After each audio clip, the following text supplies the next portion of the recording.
Kepala Pusat Pelaporan dan Analisis Transaksi Keuangan PPATK, Ivan Yustia Vandana menyebut adanya dugaan aliran dana dari praktik tindak pidana pencucian uang dalam pemilu.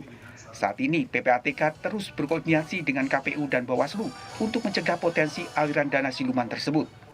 Bagaimana PPATK sangat aktif bekerja sama dengan KPU dan Bawaslu terkait dengan bagaimana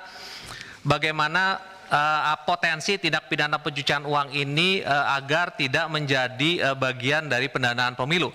Itu sudah kita lakukan riset juga dengan KPU dan Bawaslu dan alhamdulillah hasilnya memang kita melihat ya potensi itu ada dan faktanya memang kita melihat potensi itu ada dan beberapa kasus yang ditangani kemudian antara PPATK dengan KPK faktanya memang memiliki korelasi dengan temuan PPATK pada saat PPATK melakukan kajian pada saat yang bersangkutan atau orang-orang tertentu atau oknum tertentu itu mengikuti kontestasi politik periode-periode sebelumnya.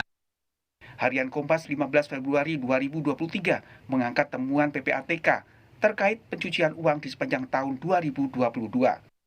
Salah satunya terkait dugaan dana ilegal beredar di pemilu. Uang hasil korupsi dan sumber ilegal lain yang diperkirakan mencapai triliunan rupiah diduga digunakan untuk biaya politik pada pemilu 2014 dan 2019. Anggota Komisi 3 DPR RI, Supriyansa meminta PPATK untuk mendalami lebih lanjut dugaan aliran dana 1 triliun rupiah ke anggota partai politik. Utamanya menelusuri pihak yang mengalirkan dana, apakah ada pelanggaran. Nomor 1 dia datang tadi. Ada salah satu dugaan aliran dana tak lazim sebesar 1 triliun ya 1 triliun ke kantong oknum anggota parpol. Apakah juga yang disampaikan ini termasuk ada aliran yang mencurigakan dari pelaku-pelaku tambang? Apakah, kalau saya bertanya begini, apakah Kepala PPATK dan jajaran sudah mendeteksi, sudah wajarkah transaksi keuangan yang dimiliki oleh para penambang-penambang yang ada di Republik ini yang setorannya masuk di negara sudah layak dan yang masuk di dia sudah layak sebagaimana aturan yang ada? Apakah ada mencurigakan di situ menurut PPATK? Karena ini kan yang mencurigakan tadi disampaikan. Dikutip dari Harian Kompas 15 Februari 2023, Kepala Bagian Pemberitaan KPK Ali Fikri menyampaikan, KPK hanya berwenang menangani tindak pidana pencucian uang, korupsi atau suap dari praktik pertambangan ilegal. Umumnya korupsi atau suap terjadi dalam proses pengurusan perizinan. Di sepanjang tahun 2022, PPATK mengungkap dugaan pencucian uang sebesar 81,3 triliun rupiah dari berbagai tindak pidana, diantaranya perjudian, tindak pidana berkaitan sumber daya alam, narkotika, dan penggelapan dana yayasan. Tim Liputan, Kompas TV. Ini adalah program pengawasan TPPU dan TPPT. Seberapa besar tepatnya dana ilegal yang diduga digunakan untuk biaya politik pada pemilu 2014 dan 2019? Kita akan berbincang dengan Humas Pelaporan Analisis Transaksi Keuangan PPATK M. Nasir Kongah. Pak Nasir, selamat malam. Selamat malam, Mbak. Kita Livi, juga akan kabar baik Pak. Kita juga akan sapa pakar hukum tindak pidana pencucian uang TPPU Bu Yenti Ganarsi. Bu Yenti, selamat malam. Selamat malam. Saya ke Pak Nasir dulu ya, Bu. Pak Ya, Nasir, jadi faktanya seperti apa Pak? 1 triliun ini kemudian sudah terdeteksi kemana saja alirannya?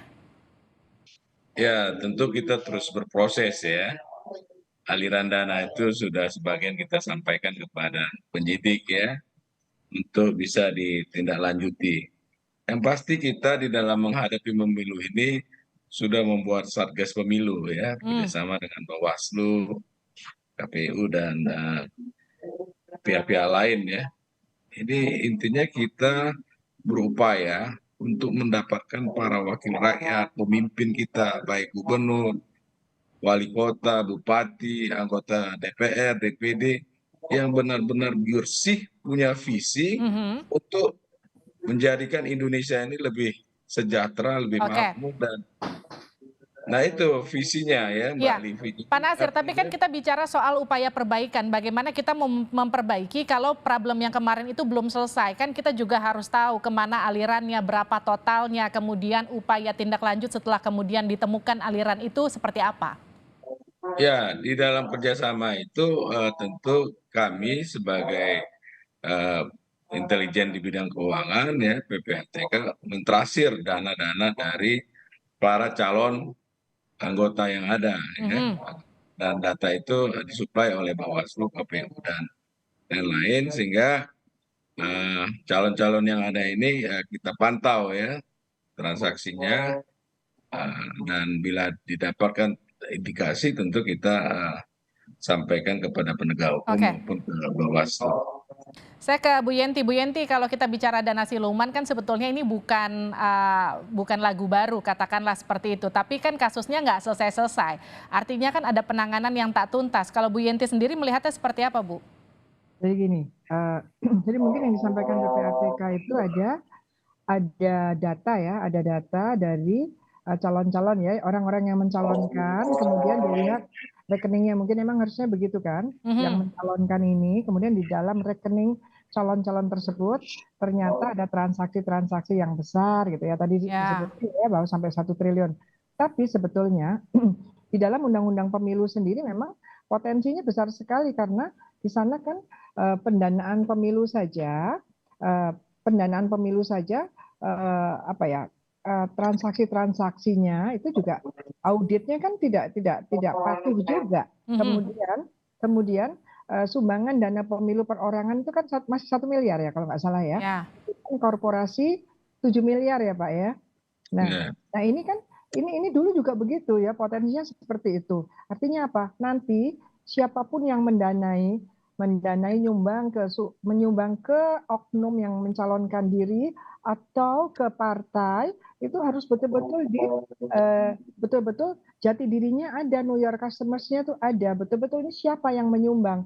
Jangan Hmm. sampai terjadi seperti dulu ya di Makassar, ternyata alamat yang nyumbang itu rumahnya kecil Ya. sekali, tapi bisa nyumbang 1 miliar. Hmm. Nah, tadi disampaikan bahwa 2014 pun terjadi. Nah, ya saya nggak tahu ya istilah terjadi itu apa ya. Kenapa tidak ditindaklanjuti? Harusnya kan begitu ya, supaya ada evaluasi. Hmm. Kalau memang masih ada buktinya dan kemudian memang pada waktu dia mencalonkan diri, pendanaannya ada yang dari hasil-hasil yang mencurigakan dan kemudian ditelusuri ternyata tadi disampaikan mungkin dari tambang, mungkin dari judi online, mungkin dari Oke. korupsi. Nah ini harusnya tindak lanjuti. Kalau memang betul ya dibatalkan pemilihannya. Itu kalau kita memang betul-betul apa ya berniat untuk memberantas agar agar pemilu ini bukan menjadi ajang sarana tindak pidana pencucian uang atau Oke. jangan sampai uang-uang hasil narkotika, judi online, tambang itu justru untuk mendanai proses pesta demokrasi ini. Bu Yenti, kalau tadi Ya. ada dugaan 1 triliun yang mengalir ke anggota parpol, kan memang masih akan ada kemungkinan orang yang kemudian mendapatkan aliran dana tersebut juga akan maju di 2024. Apa upaya yang kemudian harus dilakukan untuk men-tracing mereka, kemudian supaya ini polanya nggak lagi terulang, apalagi dengan orang-orang yang sama? Ya, sekarang gini aja, itu kan sudah ada laporan dari PPATK ya, walaupun harusnya diam-diam ya, memang tapi kan nggak disebut nama. Memang nggak boleh sebut nama, laporkan kepada penegak hukum, kemudian kemudian dilakukan penyelidikan, dicari peristiwanya, dari mana uang itu kira-kira dari perbuatannya itu kan kelihatan ya. Hmm. Nanti di dalam penyelidikan itu biasa. Nah, nanti dari sana kita akan tahu uang yang dimiliki itu berasal dari kejahatan apa atau siapa yang menyetorkan, orang itu bergaul dengan siapa, pantas tidak orang itu punya hasil seperti itu. Itu yang dilakukan. Itu sekarang mau tidak mau ya tidak boleh didiamkan. Ini bahaya sekali kalau sudah dinyatakan bahwa 2014 juga ada, Hmm. bahkan sekarang ada 1 triliun untuk salah satu atau salah dua orang gitu ya. Dan itu dibiarkan, ini berbahaya sekali. Jadi yang disampaikan PPATK bahwa kepada penegak hukum, penegak hukum ya saya nggak tahu ya. Kalau korupsi ya ke KPK, kalau kejahatan yang lain ke kepolisian atau KPK atau kejaksaan itu harus segera ditindaklanjuti. Jangan sampai nanti ada pembiaran. Ya, pembiaran kita sudah tahu, apalagi ada satgas, ada Satgas TPPU juga ada ya Pak ya? Hmm. Ada. Itu Menko Polhukam kan kalau nggak salah ya? Bukan itunya.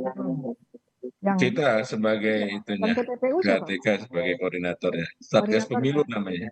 Oh iya, sebelumnya kan ada. Sebelumnya bukan Satgas Pemilu pun ada yang untuk TPPU.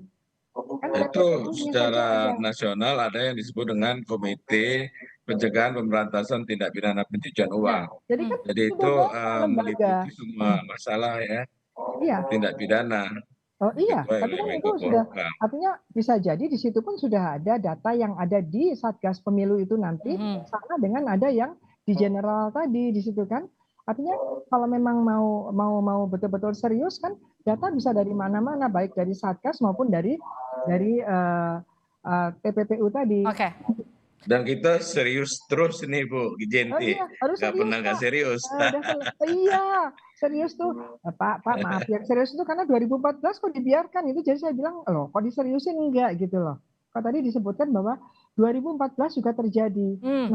Nah itu yang saya tanyakan, loh, 2014 terjadi, lalu keseriusannya mana kalau tidak ditindaklanjuti?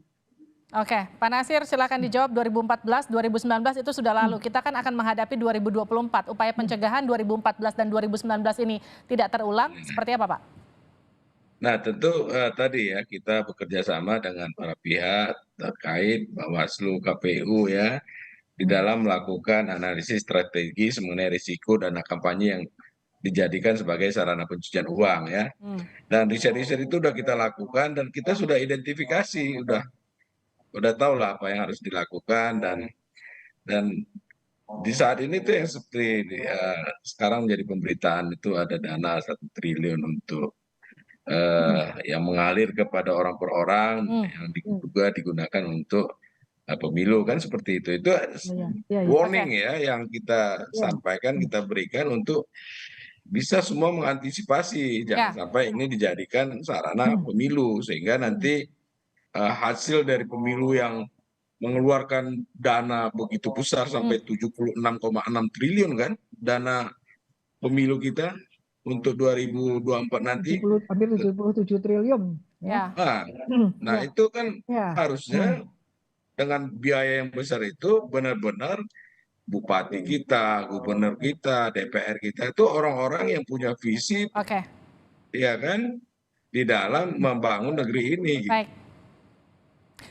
Terima kasih Humas Pelaporan dan Analisis Transaksi Keuangan PPATK M. Nasir Konga. Terima kasih Pak Nasir. Terima kasih juga pakar hukum tindak pidana pencucian uang TPPU Bu Yenti Ganarsi. Terima kasih Bu Yenti.